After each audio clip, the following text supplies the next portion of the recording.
when the mainland became a problem, a challenge to America.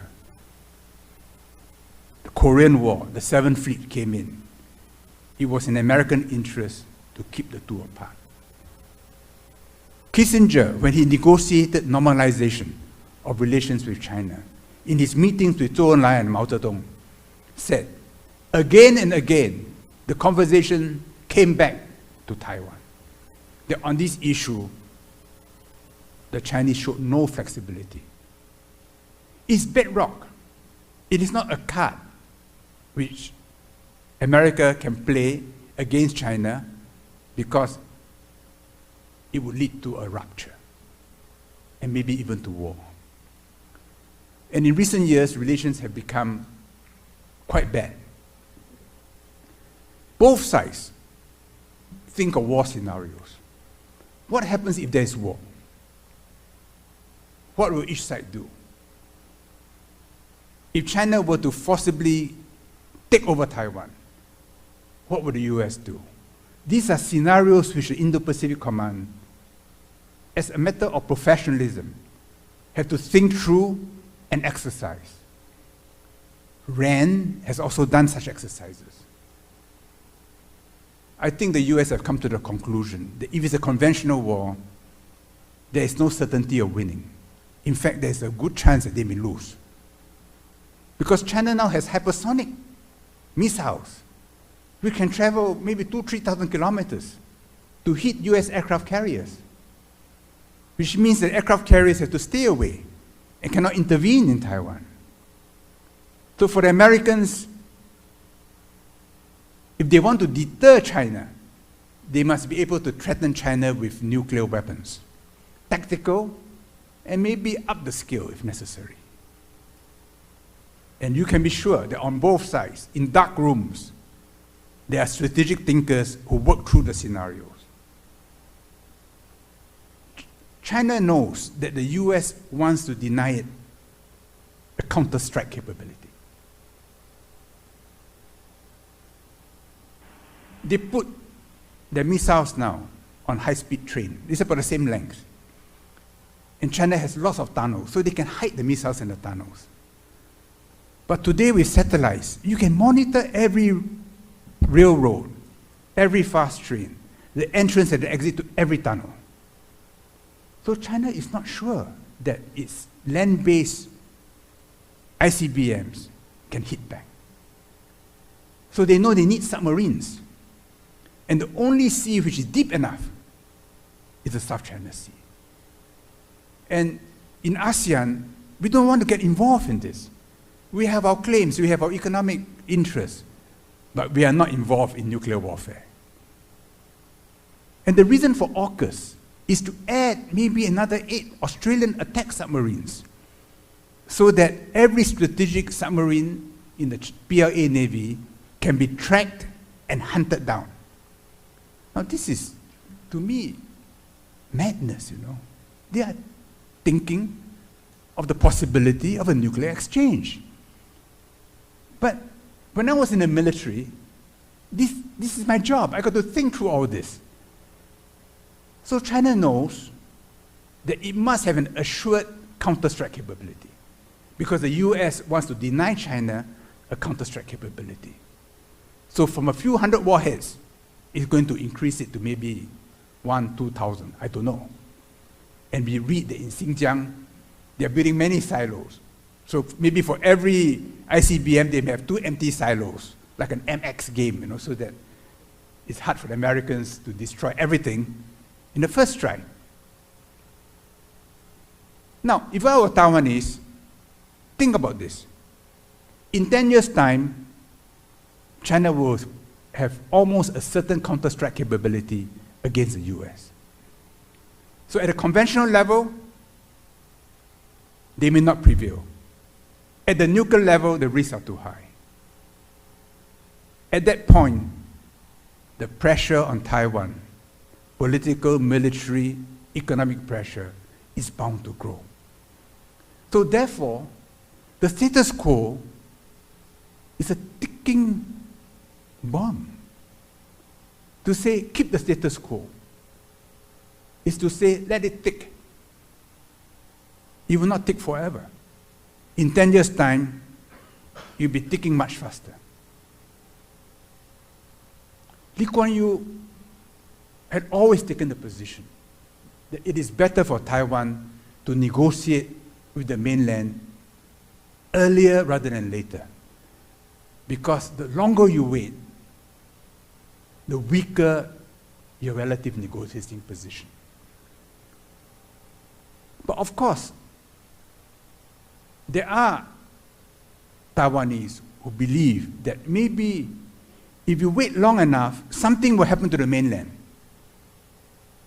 Some big struggle in the Communist Party, a new civil war, and then a path for Taiwan to escape and become independent. Li Teng-hui said, take Taiwan out from Egypt. Well, maybe one day the Red Sea will open. But you cannot base policy on such a possibility. It's too dangerous. It may happen, but it's not a high chance. And policy cannot be based on that.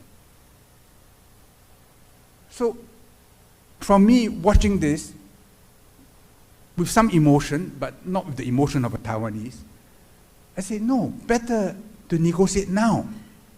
Which was why we had the 九二共识, which was why we had the free trade agreement under President Ma. And there's this view that President Xi Jinping can't wait to invade Taiwan for his legacy. This, to me, is not consistent with what he did in 2015. When in Singapore, President Xi met President Ma over dinner at the Shangri-La. At that time, I was with the Kwok group. So I asked one of the Kwoks, I said, who paid for the bill? She told me 50-50, down to the last cent. I remember President Ma brought Jingmen Gaoliang, and President Xi, of course, brought the Guizhou Mao Tai. No? I think both are equally good, equally strong. And the words spoken that evening was so moving. I mean, I'm not from Taiwan, not from mainland, but I'm ethnic Chinese. And I was really moved by those words. And I remember talking to Robert Kwok about it. He too was moved by those words. And moved by the symbolism of that meeting, where both sides transcended politics. They addressed each other as Sen Sheng. Not Mr. Mr. is the low-level way of addressing. Sen Sheng is the highest level of addressing each other. In other words, the key is to go up, not to go down. But at that time, President Mao was already stepping down. And everyone knew that it was likely that Tsai Ing-wen would become president. With Vice President Vincent Hsu's help, I called on Tsai Ing-wen after she was elected, before she was sworn in. She said that China did not have a positive attitude. I told her, I said, in Singapore, Xi Jinping had opened the road for you. She did not respond to me, but she knew what I meant.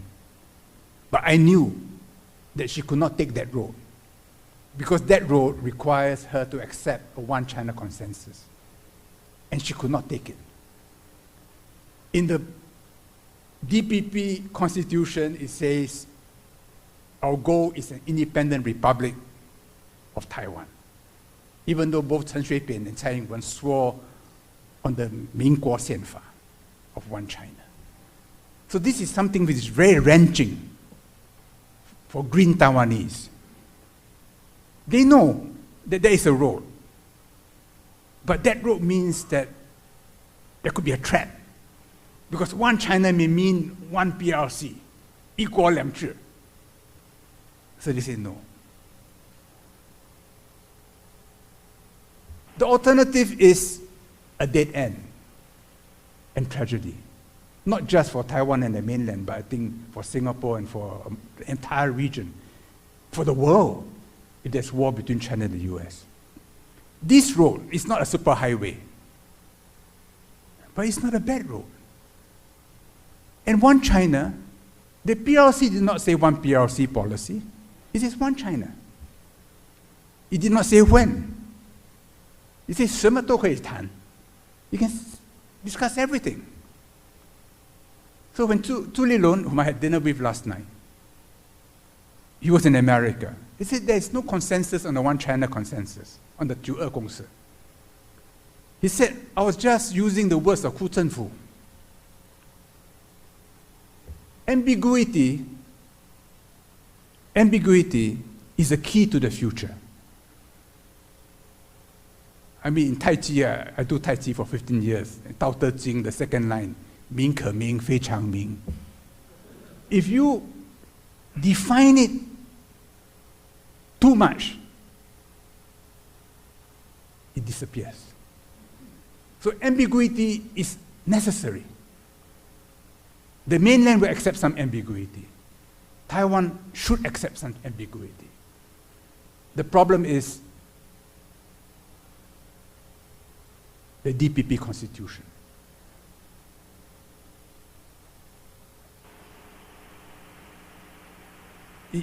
Please excuse me if I speak out of turn, but this is my musing, my fantasizing. Maybe it is possible for the two sides to agree to some kind of a Chinese Commonwealth. Li Xiulian talked about it, Vice President Li Xiulian talked about it. I wrote it in English, so I was told in Taiwan, translated as Bang Lian, not Lian Ban. Because Lian Ban has got other connotations, there are too many other references.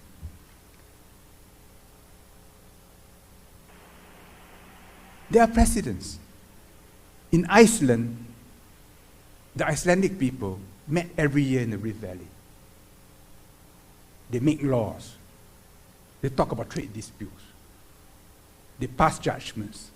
They punish. Then they went back to their separate valleys. There was no executive, no common executive. It was called the Eltingi. It was Europe's earliest modern democracy. Then if you study Switzerland, the cantons came together to form the Helvetian Confederation. Again, they had no executive, but they met to discuss common problems. So when we talk about one China, maybe we can talk about the one China Commonwealth, where the two sides talk about trade, cooperation, problems, agree on certain principles, without the need for a common executive. Can the mainland accept that? I think they can. Why do I say that? If you look at Macau, Macau in the 16th century was given to the Portuguese. It was not taken from the Ming dynasty, because China wanted the Portuguese to have their own area and don't trouble me. And the Portuguese understood that. Never be a problem to China. The Qing dynasty renewed it. But in the 19th century, when China was being ravaged by the imperial powers, Portugal decided to take Macau. But they had a revolution in 1973. And they said, we want to return Macau immediately to China. What did China say? China said, no. We have to settle Hong Kong first. Please stay.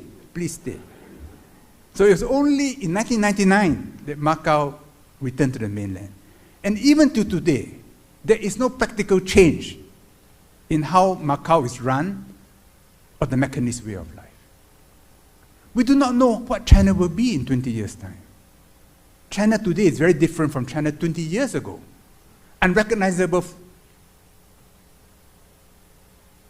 of what China was 40 years ago. So 20 years from now, 40 years from now, what will China be? What will Taiwan be? So in my free moments, it's something I play in my mind. The possibility of a Chinese Commonwealth where they come together. where you maintain your links with America, but not to an extent which threatens China. Where you maintain your links to Singapore and other countries, where Xin Guang Pu Ping can still be in Taiwan with no problem. But as I said, the problem is the party constitution of the DPP. Maybe it's possible. You can't change the constitution. It's too difficult. But maybe it is possible for the various political parties in Taiwan to add a preamble of what one China means to Taiwan. What does it mean to Taiwan? So you make your position clearer, and leave the mainland to do what it wants. But you make your position clearer. And this is to the advantage of Taiwanese people. Because if you are divided in Taiwan, your position is weakened. But if among the political parties there is broad consensus about the 九二共识, that it means for a prolonged period a commonwealth, not a PRC, not an ROC, maybe by that time it's just called China, and you can apply this in Olympic Games and other international organizations, that there is a way forward. And I believe a little clarification on the Taiwan side will enable Taiwan to go back on the road, which was opened by Xi Jinping and Ma Ying-jeou in Singapore in 2015.